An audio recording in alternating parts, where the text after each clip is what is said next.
Muchas gracias por acompañarme. Soy Araceli Ardón y les voy a hablar de la realidad y la ficción. La palabra realidad en nuestro idioma tiene 3 acepciones, explicadas por la Real Academia Española. Por una parte es la existencia real y efectiva de algo, es decir, que algo existe, como este libro. Sabemos que es real porque tiene forma, volumen, peso, olor, textura, colores, contenido. Por otra parte, la realidad es verdad, es lo que ocurre verdaderamente, es decir, que se opone a la mentira.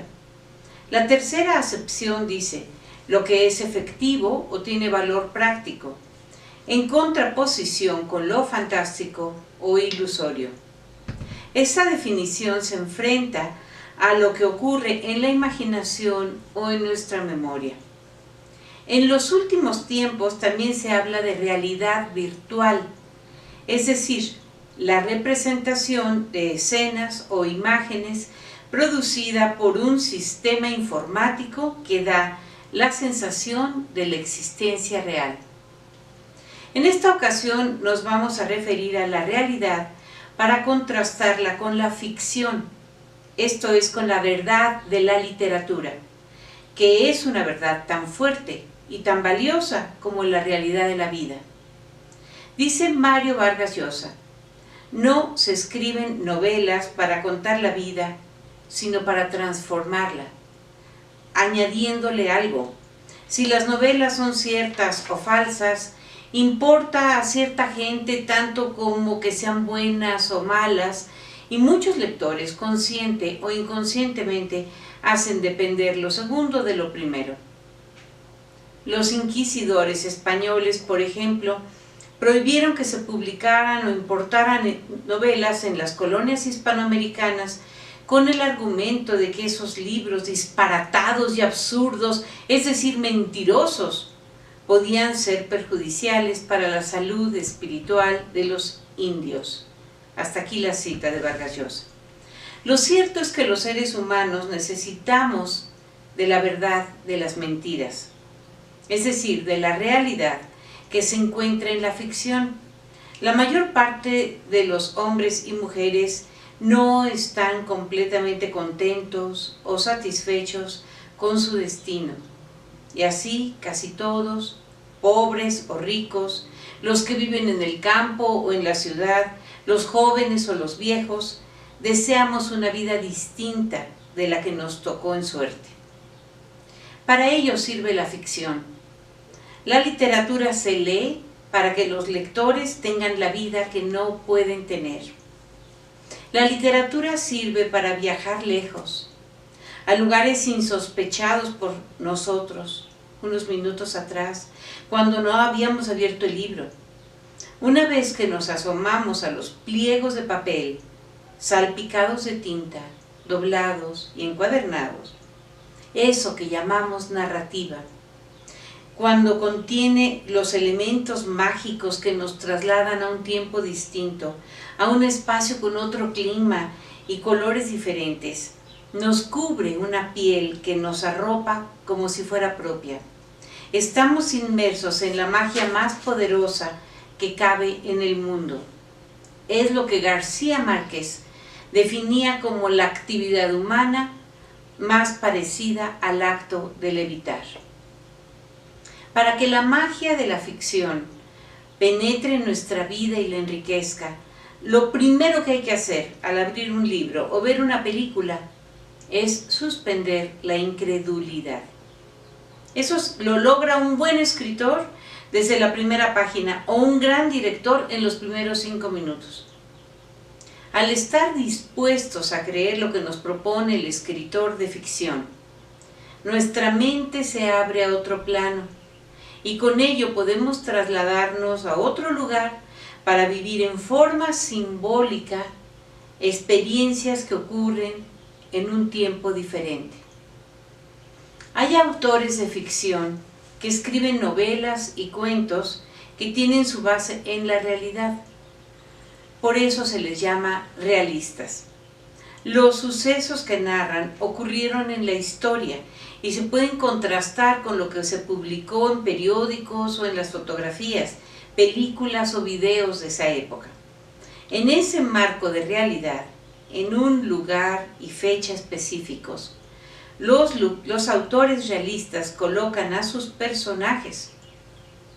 Esos personajes hablan el idioma de muchos hombres y mujeres que vivieron en ese momento histórico.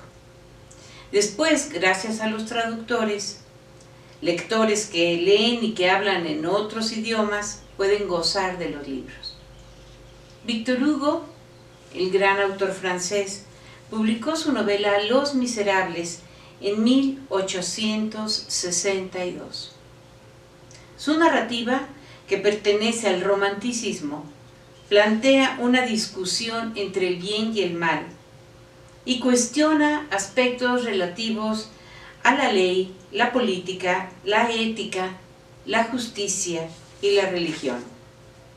El novelista declaró que para crear a Jean Valjean se inspiró en un delincuente llamado Vidocq, quien se convirtió en el primer detective de la Policía Nacional de Francia.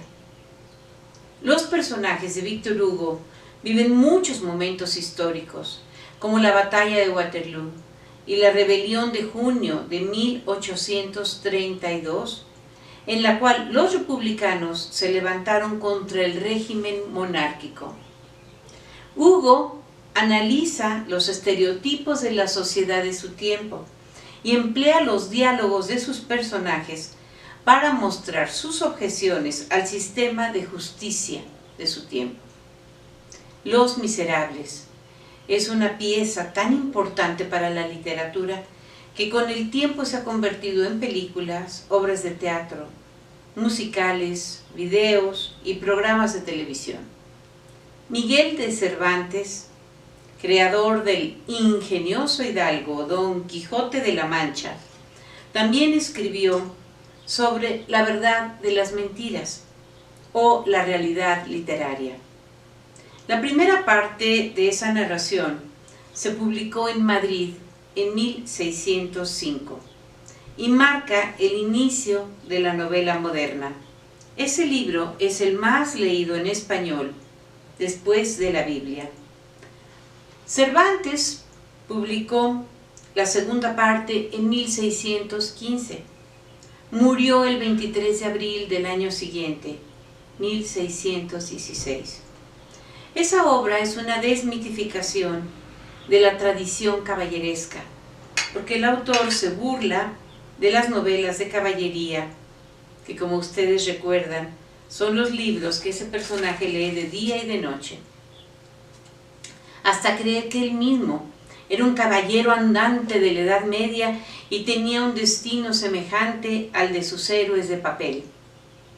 En la Biblioteca Mundial, que fue establecida por el Club del Libro de Noruega, El Quijote obtuvo el galardón de ser considerado la mejor obra literaria jamás escrita.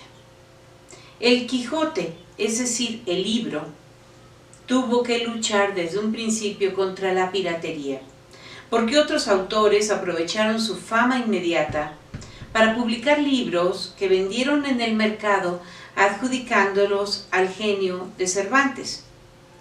Don Quijote, es decir, el personaje, comenta sobre estas ediciones espurias en la segunda parte del libro. Don Alonso Quijano, el caballero que pierde la cordura por leer novelas de caballería, se coloca el nombre de Don Quijote, le pone a su caballo Rocinante, reconstruye las armas de sus bisabuelos y escoge a la dama de quien está enamorado para dedicarle sus proezas. La chica, llamada Aldonza Lorenzo, se nombra Dulcinea del Toboso por Don Quijote. En el mundo de habla hispana hay 22 academias de la lengua, que se reúnen en congreso cada 4 años. Sus miembros son investigadores y estudiosos de nuestro idioma y definen sus reglas para escribir y hablar el español. Uno de los proyectos más ambiciosos que tienen es publicar en forma conjunta algunos títulos. En el año 2004, para iniciar los festejos del cuarto centenario de la novela, publicaron este hermoso libro, que ha tenido varias reimpresiones, con cientos de miles de ejemplares, que llegan a millones de personas en todo el mundo porque está presente en bibliotecas públicas y privadas de las más importantes ciudades, sus universidades y círculos de lectores. Hay autores contemporáneos que han creado mundos fantásticos o de ciencia ficción que tienen sus propias reglas.